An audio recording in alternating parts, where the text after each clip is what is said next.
Welcome back. ಇನ್ನು ಖಾಸಗಿ ಹೋಟೆಲ್ನಲ್ಲಿ ಬಿಜೆಪಿ ಜೆಡಿಎಸ್ ಮೀಟಿಂಗ್ ಇವತ್ತು. ಅಧಿವೇಶನದಲ್ಲಿ ಕಾರ್ಯತಂತ್ರ ಪಾದಯಾತ್ರೆ ಬಗ್ಗೆ ಚರ್ಚೆಯನ್ನ ಮಾಡುವಂತ ಲೆಕ್ಕಾಚಾರ. ವಿಪಕ್ಷ ನಾಯಕ ಆರ್ ಅಶೋಕ್, ರಾಜ್ಯಾಧ್ಯಕ್ಷ ಬಿವೈ ವಿಜೇಂದ್ರ, ಕೇಂದ್ರ ಸಚಿವ ಎಚ್ ಡಿ ಕುಮಾರಸ್ವಾಮಿ, ಸುರೇಶ್ ಬಾಬು ಸೇರಿ ಅನೇಕರು ಭಾಗಿಯಾಗ್ತಿದ್ದಾರೆ. ಸರ್ಕಾರವನ್ನು ಕಟ್ಟಿಹಾಕುವಂತ ಪ್ರಯತ್ನದಲ್ಲಿ ಈಗ ಮೈತ್ರಿ ಪಕ್ಷಗಳು ತಯಾರಿಯನ್ನು ಮಾಡಿಕೊಳ್ಳುವ ನಿಟ್ಟಿನಲ್ಲಿ ಮೀಟಿಂಗ್ ಆಯೋಜನೆ ಆಗಿದೆ. ಬಿಜೆಪಿಗರು ಹಾಗೆ ಜೆಡಿಎಸ್ನ ನಾಯಕರು ಈ ಒಂದು ಮೀಟಿಂಗ್ನಲ್ಲಿ ಭಾಗಿಯಾಗ್ತಿದ್ದಾರೆ. ನಾಳೆ ಬಿಜೆಪಿ ನಾಯಕರಿಂದ ಪಾದಯಾತ್ರೆ ಉದ್ಘಾಟನೆ ಆಗುತ್ತೆ. ಸಭೆ ಬಳಿಕ ಕೇಂದ್ರ ಸಚಿವ ಎಚ್ ಡಿ ಕುಮಾರಸ್ವಾಮಿ ಹೇಳಿಕೆಯನ್ನ ಕೊಟ್ಟಿದ್ದಾರೆ. ಬರಗಾಲ, ರೈತರ ಸಮಸ್ಯೆ ಬಗ್ಗೆ ಅಧಿವೇಶನದಲ್ಲಿ ಚರ್ಚೆಯನ್ನ ಮಾಡ್ತೇವೆ, ಸಮನ್ವಯತೆ ಕೊರತೆ ಆಗದಂತೆ ನೋಡ್ಕೊಳ್ಬೇಕು ಅಂತ ಚರ್ಚೆ ಮಾಡಲಾಗಿದೆ. ಬಿಡದಿ ವಿಚಾರವು ಸದನದಲ್ಲಿ ಚರ್ಚೆ ಆಗಬೇಕು ಅಂತ ಎಚ್ ಡಿ ಕೆ ಮಾತನಾಡಿದ್ದಾರೆ.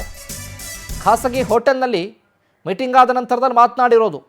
ಸದನವನ್ನು ಯಾವ ರೀತಿ ಕಟ್ಟಿ ಹಾಕಬೇಕು, ಸದನದಲ್ಲಿ ನಮ್ಮ ಕೆಲಸ ಹೆಂಗಿರಬೇಕು, ಆಡಳಿತ ಪಕ್ಷದವ್ರು ಹೆಂಗೆ ತರಾಟೆ ತೆಗೆದುಕೊಳ್ಬೇಕು, ಅವ್ರ ಬಾಯನ್ನು ಹೆಂಗೆ ಮುಚ್ಚಿಸಬೇಕು, ಈ ರೀತಿಯಾಗಿ ನಾವು ತಯಾರಿಯನ್ನು ಮಾಡಿಕೊಳ್ಬೇಕಾಗತ್ತೆ, ಸಮನ್ವಯನ ಸಾಧಿಸಬೇಕಾಗತ್ತೆ. ಮೈತ್ರಿ ಆಗಿರೋದ್ರಿಂದ ಸರ್ಕಾರದ ವಿರುದ್ಧ ಮೈತ್ರಿಯಾಗೆ ಕೂಡ ನಾವು ಹೋರಾಟವನ್ನು ಮಾಡಬೇಕಾಗತ್ತೆ.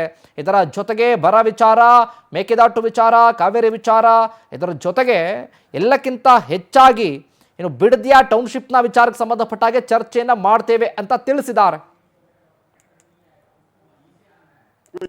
ಗೆ ಸಂಬಂಧಪಟ್ಟಂತೆ ಬಿಡದಿ ರಿಯಲ್ ಎಸ್ಟೇಟ್ ಮಾಡ್ತಾ ಇರುವಂತ ಕಾಂಗ್ರೆಸ್ ಸರ್ಕಾರದ ವಿರುದ್ಧ ಒಟ್ಟಿಗೆ ಹೋರಾಟ ಮಾಡುವಂತ, ಜೊತೆಯಲ್ಲಿ ಹೋರಾಟ ಮಾಡುವಂತ ತೀರ್ಮಾನವನ್ನ ಇವತ್ತು ಮಾಡಿದಿರಿ.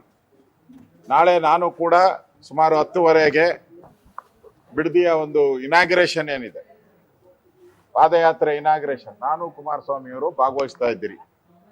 ನಿಖಿಲ್ ಕುಮಾರಸ್ವಾಮಿ ಅವರು ಪಾದಯಾತ್ರೆಯನ್ನ ಮಾಡ್ತಾರೆ. ಅವ್ರಿಗೆ ಬೆಂಗಳೂರು ಬಾರ್ಡರ್ ವರೆಗೂ ಪರ್ಮಿಷನ್ ಕೊಟ್ಟಿದ್ದಾರೆ. ಅಲ್ಲಿವರೆಗೂ ಅವ್ರ ಬಿಜೆಪಿಯ ನಾಯಕರುಗಳು ಸಹ ಸಾಂಕೇತಿಕವಾಗಿ ಆ ಸಭೆಯಲ್ಲಿ ಭಾಗವಹಿಸ್ತಕ್ಕಂಥ ಒಂದು ನಿರ್ಧಾರ ಎರಡು ಪಕ್ಷಗಳು ಸೇರಿ ಮಾಡಿದ್ದೇವೆ. ಈಗಾಗಲೇ ಬಿಜೆಪಿಯ ವತಿಯಿಂದ ಬಿಡದಿಯ ಒಂದು ಇಂಟಿಗ್ರೇಟೆಡ್ ಟೌನ್ಶಿಪ್ನ ವಿಷಯದಲ್ಲಿ ಅಲ್ಲಿಯ ರೈತರ ವಿರೋಧ ಏನಿದೆ, ಆ ವಿರೋಧವನ್ನು ಗಮನದಲ್ಲಿಟ್ಟುಕೊಂಡೇ ನಾವುಗಳು ಇವತ್ತು ಸರ್ಕಾರದ ಈ ಒಂದು ರೈತ ವಿರೋಧಿ ನೀತಿಯನ್ನು ಖಂಡಿಸಿ ಎರಡೂ ಪಕ್ಷಗಳು ಏನು ಹೋರಾಟ ಮಾಡಿದ್ದೇವೆ ಅದನ್ನು ಮುಂದುವರಿಸ್ತಕ್ಕಂಥದ್ದು ಒಂದು ತೀರ್ಮಾನ. ಅದಕ್ಕಿಂತ ಪ್ರಮುಖವಾಗಿ ಇವತ್ತು ಅಶೋಕ್ ಅವರು, ನಾನು, ನಾರಾಯಣ ಸ್ವಾಮಿಯವರು, ನಮ್ಮ ಪಕ್ಷದ ಶಾಸಕಾಂಗ ಪಕ್ಷದ ನಾಯಕರು ಸುರೇಶ್ ಬಾಬು, ಭೋಜೇಗೌಡರು ಮತ್ತು ಲೋಕಸಭಾ ಸದಸ್ಯರು ಮಲ್ಲೇಶ್ ಅವರು ಮತ್ತು ರವಿಕುಮಾರ್ ಅವರು, ನಾವೆಲ್ಲರೂ ಸೇರಿ ಇವತ್ತು ಚರ್ಚೆ ಮಾಡಿರ್ತಕ್ಕಂಥದ್ದು ಪ್ರಮುಖವಾಗಿ ಮುಂದಿನ ವಿಧಾನಸಭೆ ಕಲಾಪ ಏನಿದೆ, ಎರಡೂ ಸದನದಲ್ಲಿ ಇವತ್ತು ಹಲವಾರು ಜನತೆಯ ಸಮಸ್ಯೆಗಳೇನಿದೆ. ಇದೇ ವಿಚಾರಕ್ಕೆ ಸಂಬಂಧಪಟ್ಟ ಹಾಗೆ ಹೆಚ್ಚಿನ ಅಪ್ಡೇಟ್ಸ್ ಅನ್ನ ಕೊಡ್ತಾರೆ ನಮ್ಮ political bureau head Raghavendra. Live ನಲ್ಲಿ ಜಾಯ್ನ್ ಆಗ್ತಾ ಇದ್ದಾರೆ. ರಾಘವೇಂದ್ರ, ನೋಡ್ತಾ ಇದ್ವಿ ಮೈತ್ರಿ ಪಕ್ಷಗಳು ಈಗ ಸರ್ಕಾರವನ್ನ ಇಕ್ಕಟ್ಟಿಗೆ ಸಿಲುಕಿಸೋದಕ್ಕೆ ಅಧಿವೇಶನದಲ್ಲಿ ತಯಾರಿಯನ್ನ ಮಾಡಿಕೊಳ್ಳುವಂತ ಬಗ್ಗೆ ಚರ್ಚೆ ಆಗಿದೆ. ಇದರ ಜೊತೆಗೆ ಪಾದಯಾತ್ರೆ ಬಗ್ಗೆ ಕೂಡ ಮಾತನಾಡಿದ್ದಾರೆ. ಈ ವಿಚಾರಕ್ಕೆ ಸಂಬಂಧಪಟ್ಟ ಹಾಗೆ ಅಪ್ಡೇಟ್ಸ್ ಕೊಡೋದಾದ್ರೆ